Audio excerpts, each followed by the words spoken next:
नमस्कार दोस्तों, डिजिटल शिक्षा के ऑनलाइन प्लेटफॉर्म पे आप सभी का हार्दिक स्वागत है। देखिए, आज की क्लास में हम वैदिक सभ्यता के विषय में पढ़ेंगे और हमारी जो पिछली क्लास थी उसमें हमने सिंधु घाटी सभ्यता के विषय में पढ़ा था। यदि किसी ने वह क्लास ना देखी हो, एक बार जरूर जाके देख ले, क्योंकि हम वह जो आपकी जो ये क्लास हैं वो UPSSC पैट के ही ध्यान में रख के बाकायदा थ्योरी तैयार की गई। इसके बाद हम MCQ भी करवाएंगे। ठीक है, आइए तो सबसे पहले वैदिक सभ्यता के विषय में पढ़ते हैं। तो भारतवर्ष में सिंधु घाटी सभ्यता के बाद जिस सभ्यता का उदय हुआ वह सभ्यता वैदिक सभ्यता थी। यानी कि सिंधु घाटी जो सभ्यता है उसके बाद की सभ्यता कौन सी, आप बताएंगे भैया कि वैदिक सभ्यता हुआ करती थी। इसे आर्य सभ्यता भी कहा जाता है। यानी कि एक तो इसे वैदिक सभ्यता कहा गया, अब इसे दूसरा नाम आपको बता दें क्या है, तो इसका आर्य सभ्यता भी होता है। देखिए, वेदों की जो संख्या है, वेदों की संख्या कितनी आप बताएंगे? 4 है। हमने कहा भैया बताइए कि कौन कौन से 4 हैं, तो कहेंगे ऋग्वेद होता है, सामवेद होता है, यजुर्वेद होता है और अथर्ववेद होता है। ठीक है, याद रखिए कितने वेद हैं, कहेंगे 4 वेद होते हैं, ऋग्वेद, सामवेद,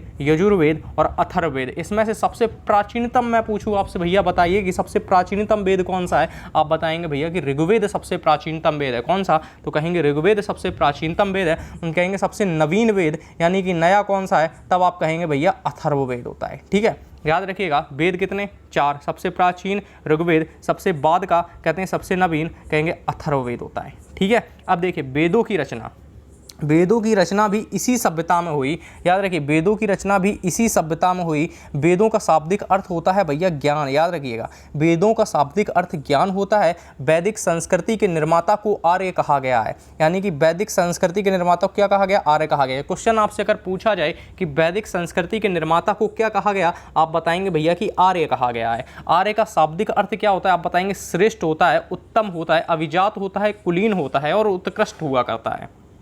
ठीक है, तो आर्यों का शाब्दिक अर्थ क्या होता है? आर्य का श्रेष्ठ, उत्तम, अभिजात, कुलीन और उत्कृष्ट होता है। कहते हैं वैदिक काल या वैदिक सभ्यता एक ये टाइम पीरियड रहा है कि इतने समय से इतने समय तक यह सभ्यता रही है। तो आप बताएंगे भैया कि वह कौन सा है? कहेंगे वैदिक काल या वैदिक सभ्यता अगर आप देखें तो 1500 से कितने, 1500 ईसा पूर्व से 600 ईसा पूर्व तक रही है। और याद रखिएगा यह जो सभ्यता है वो 2 भागों में रही है, एक तो ऋग्वैदिक, एक उत्तर वैदिक।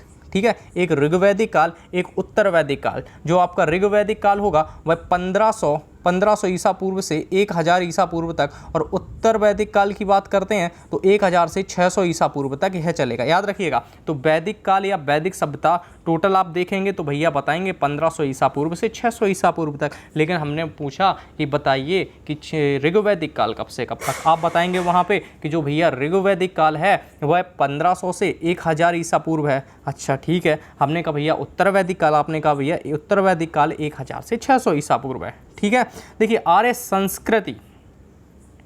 ठीक है, अब देखिए आर्य संस्कृति नहीं, यहाँ पे लिखा है संस्कृत। ठीक है, आर्य संस्कृत भाषा का शब्द होता है जिसका मतलब होता है श्रेष्ठ। हमने आपको ऊपर ही बताया। अगर यहाँ पे आपसे क्वेश्चन पूछा जाए कि आर्य किस भाषा का शब्द है, आप कहेंगे आर्य संस्कृत भाषा का शब्द होता है और इसका मतलब होता है श्रेष्ठ। ठीक है, इसका मतलब क्या होता है? श्रेष्ठ होता है। लेकिन जो आपसे पूछा जाता है इसमें जो बेहद ही महत्वपूर्ण वह जो बार बार पूछे गए हैं आपसे, मैंने उनका कुछ नाम लिए हैं। वो सबसे पहले आर्यों की उत्पत्ति के विषय में, जो मूल स्थान है कि भैया कोई कहता है कि आर्य अल्टार्कटिक से आए, कोई कहता है तिब्बत से आए, कोई कहता है मध्य एशिया से आए। क्वेश्चन आपसे पूछा जाता है कि बताइए भैया कि बाल गंगाधर तिलक के अनुसार कि आर्य कहाँ से आए, आप कहेंगे आर्कटिक प्रदेश से आए थे। तो कहेंगे बाल गंगाधर तिलक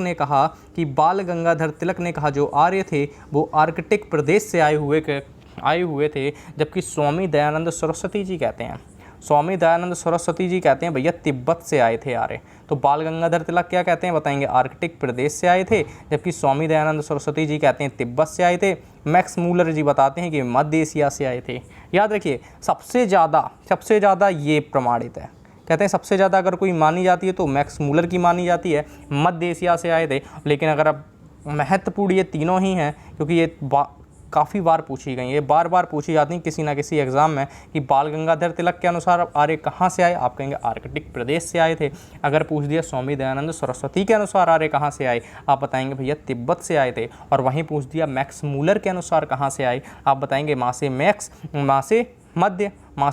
से मध्य एशिया। स्वामी दयानंद सरस्वती के अनुसार आप बताएंगे तिब्बत, बाल गंगाधर तिलक के अनुसार बताएंगे आर्कटिक प्रदेश। ठीक है, अब देखिए वैदिक काल के विभाजन के विषय में पढ़ते हैं।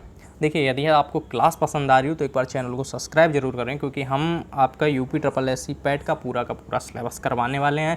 इसमें हम पहले इतिहास को, भूगोल को, स्ट्रेटजी के, करंट अफेयर इन सभी को देखेंगे और यह सभी के MCQ भी करवाएंगे और प्रीवियस ईयर भी करवाएंगे। इसलिए क्योंकि आज आपकी याद रखिएगा, आपकी जो एग्ज़ाम डेट है वो भी आ चुकी है, आपको पता ही चल गया होगा। ठीक है, तो यदि आपको क्लास पसंद आए तो चैनल को एक बार सब्सक्राइब जरूर करें।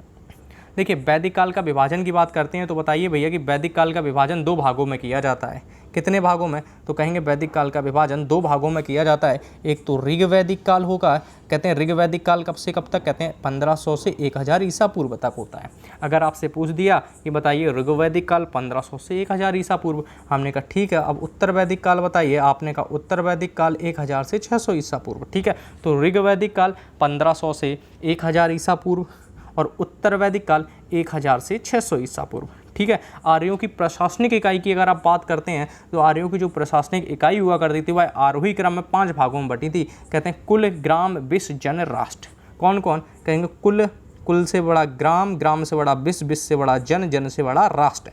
यानी कि आर्यों की प्रशासनिक इकाई की बात करते हैं, आपसे क्रम पूछ दिया तो भी याद रखिए कुल, ग्राम, विष, जन, राष्ट्र। ठीक है, अगर आपसे पूछा कि बताइए कितनी इकाइयाँ थी आर्यों की प्रशासनिक, आप कहेंगे 5 इकाइयाँ हुआ करती थी। ठीक है, ग्राम के मुखिया को क्या कहा जाता था? आप बताएंगे भैया जो गांव का मुखिया होता था उसे ग्रामीण कहा जाता था, जबकि विष का जो प्रधान होता था उसे विषपति कहलाते थे, जबकि जन के जो शासक होता था उसे जन के शासक को राजन कहा जाता था। ठीक है, युद्ध में कबीले का नेतृत्व कौन किया करता था? यह क्वेश्चन अगर आपसे पूछा जाए, बताइए कि भैया वैदिक सभ्यता में जो युद्ध करने जाते थे कबीले, उनका नेतृत्व कौन किया करता था? तो उनका नेतृत्व एक राजा किया करता था और युद्ध के लिए गविष्ट शब्द का प्रयोग किया जाता था। ठीक है, तो याद रखिए युद्ध में किसका प्रयोग किया जाता था? गविष्ट का। और नेतृत्व कौन करता था कबीलों का? राजा करता था। और गविष्ट शब्द का प्रयोग होता था, गविष्ट का तात्पर्य होता था गायों की खोज। ठीक है, तो युद्ध में जो गविष्ट शब्द का प्रयोग हुआ उसका अर्थ होता था गायों की खोज। याद रखिएगा, बेहद ही महत्वपूर्ण है, ये क्वेश्चन आपसे पूछा जा सकता है।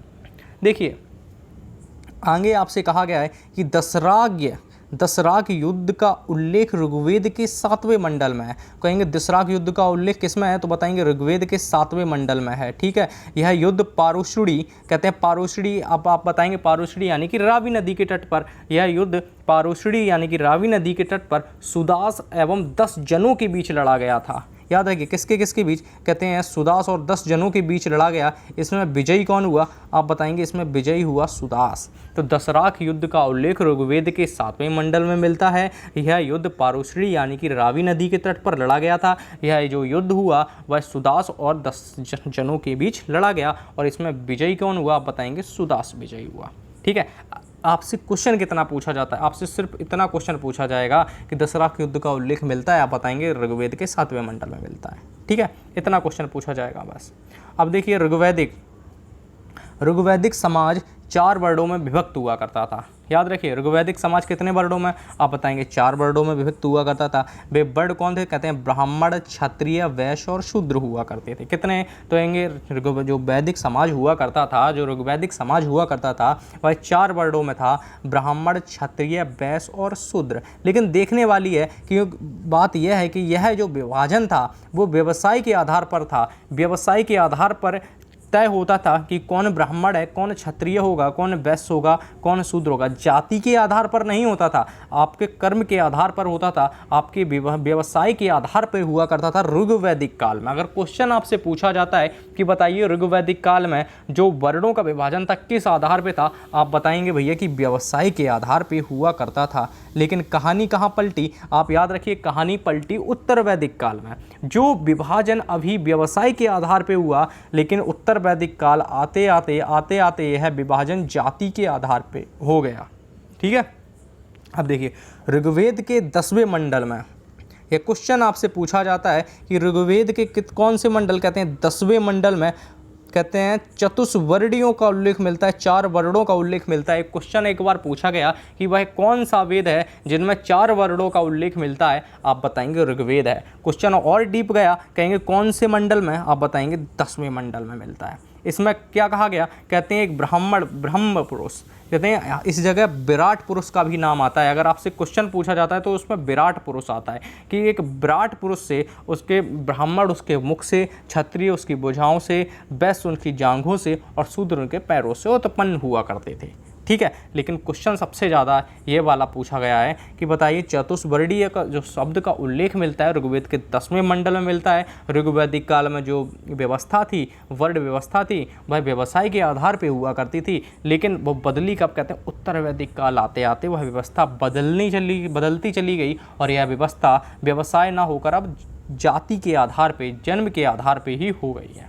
ठीक है, अब देखिए आर्यों का समाज की बात करते हैं। आर्यों का समाज पितृ प्रधान हुआ करता था। जब मैंने आपको कल सिंधु घाटी सभ्यता पढ़ाई तो मैंने आपको बताया था कि जो सिंधु घाटी सभ्यता में जो समाज हुआ करता था वो मातृ प्रधान हुआ करता था, लेकिन आर्यों का समाज आप बताएंगे तो कहेंगे पितृ प्रधान आर्यों का समाज हुआ करता था। समाज की सबसे छोटी इकाई की अगर आप बात करते हैं तो समाज की सबसे छोटी इकाई परिवार या कुल हुआ करती थी। कौन? परिवार या कुल, जिसका मुखिया पिता होता था। ठीक है, इसका मुखिया पिता होता था जिससे कुलुप कहा जाता था।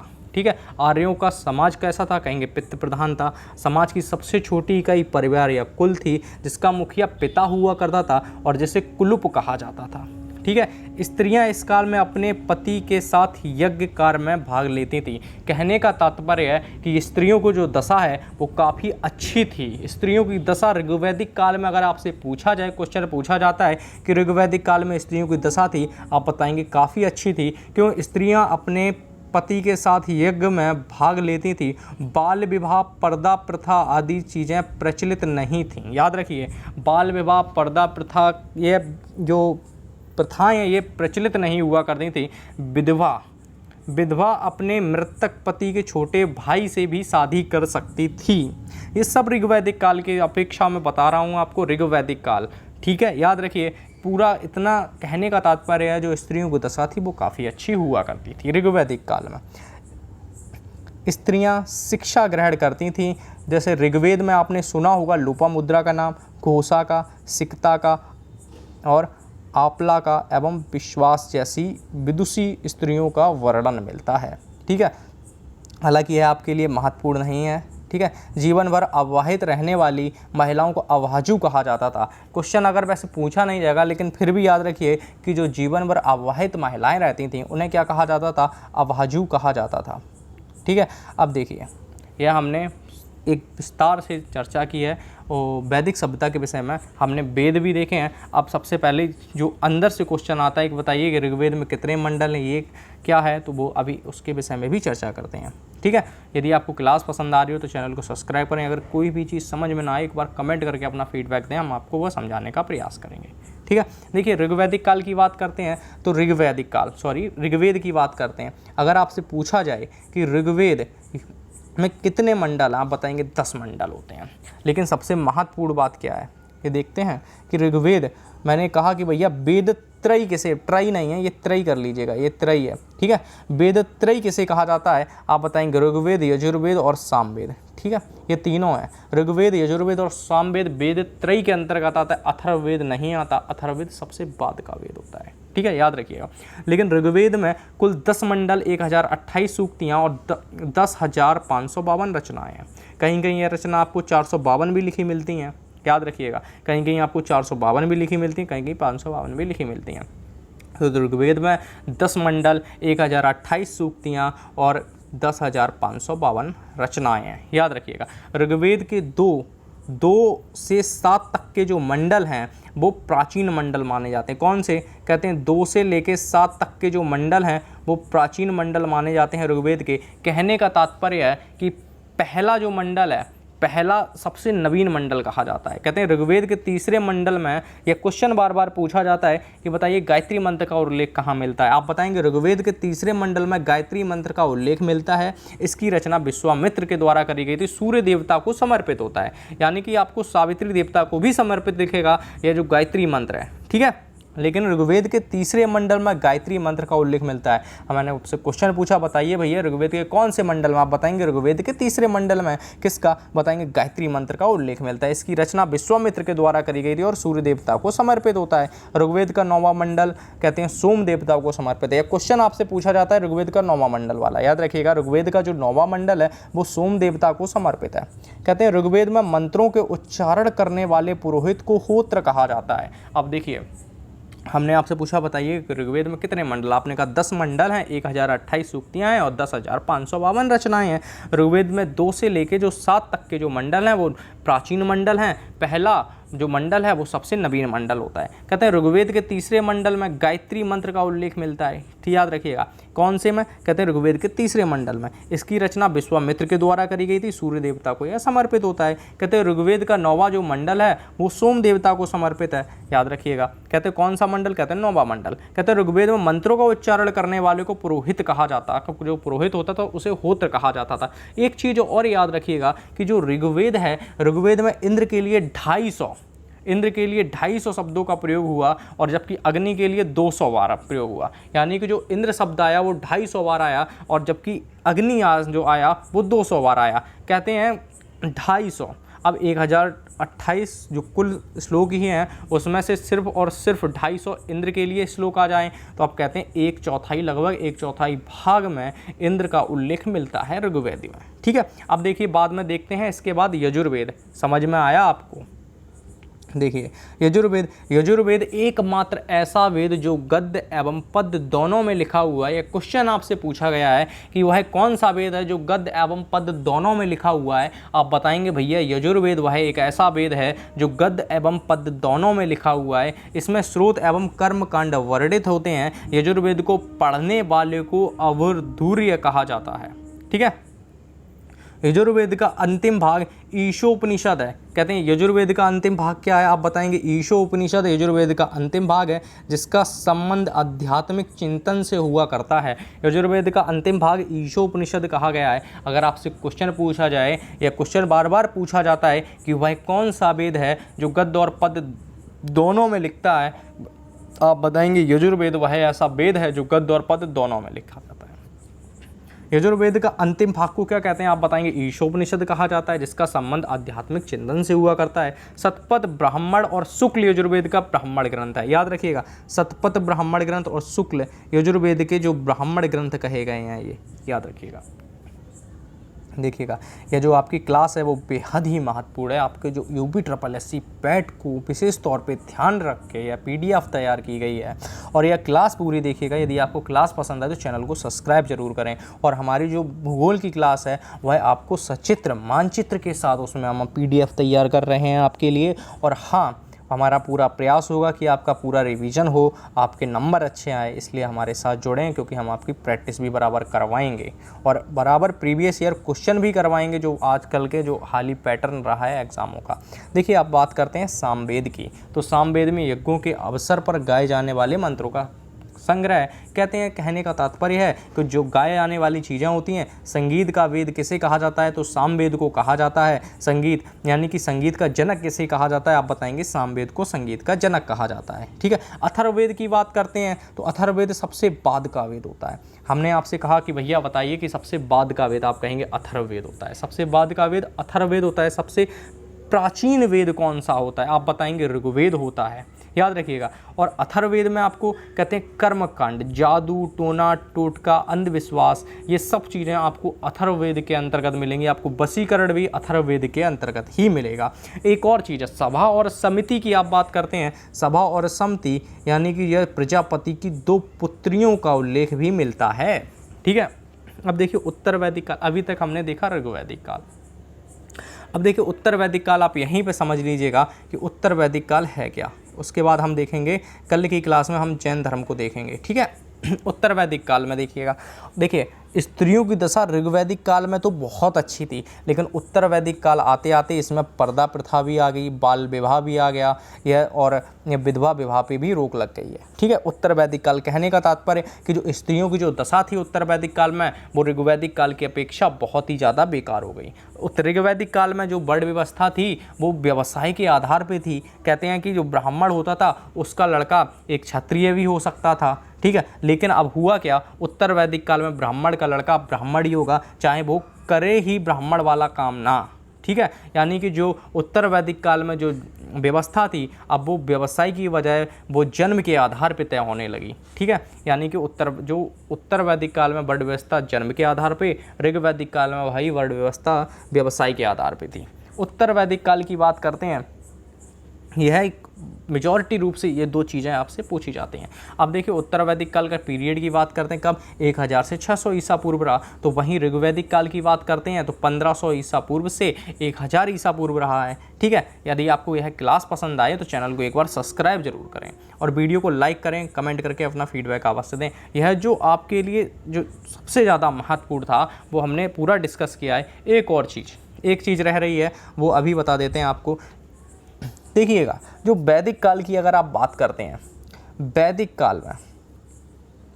वैदिक काल में कितने 250 किसके लिए प्रयोग हुआ, आप कहेंगे इंद्र के लिए। 200 किसके लिए, जो 200 बार उल्लेख आया है वो अग्नि का उल्लेख आया है। 250 बार किसका उल्लेख आया है, कहते हैं इंद्र का उल्लेख आया है। ठीक है, ऋग्वैदिक काल दशरथ युद्ध का उल्लेख आप बताइए किसमें मिलता है, कहते हैं विश्वामित्र के द्वारा ऋग्वेद के 3रे मंडल में मिलता है। सोम जो देवता हुआ करते थे उनके 9वां मंडल में अभिलेख मिलता है। याद रखिएगा, बेहद ही महत्वपूर्ण है। यह जो आपका सेशन है, जो आपका कल सेशन हुआ था सिंधु घाटी सभ्यता को लेकर, यह भी बेहद ही महत्वपूर्ण था और आज का वैदिक सभ्यता दोनों बेहद महत्वपूर्ण थे। आप विश्वास करिएगा, यहाँ से आपको जो 2 सेशन है इनसे 1 या 2 क्वेश्चन आपको 100% रखे हुए मिलेंगे। आगे जो PSSC पैट है आपको भी पता चल गया होगा, ये आपका पेपर 28 और 29 तारीख को होगा, जो 10वें महीने में होगा। ठीक है, यानी कि अगले महीने आपका पेपर होगा। ठीक है, याद रखिएगा। यदि आपको क्लास पसंद आए तो चैनल को सब्सक्राइब करें, वीडियो को लाइक करें। जय हिंद।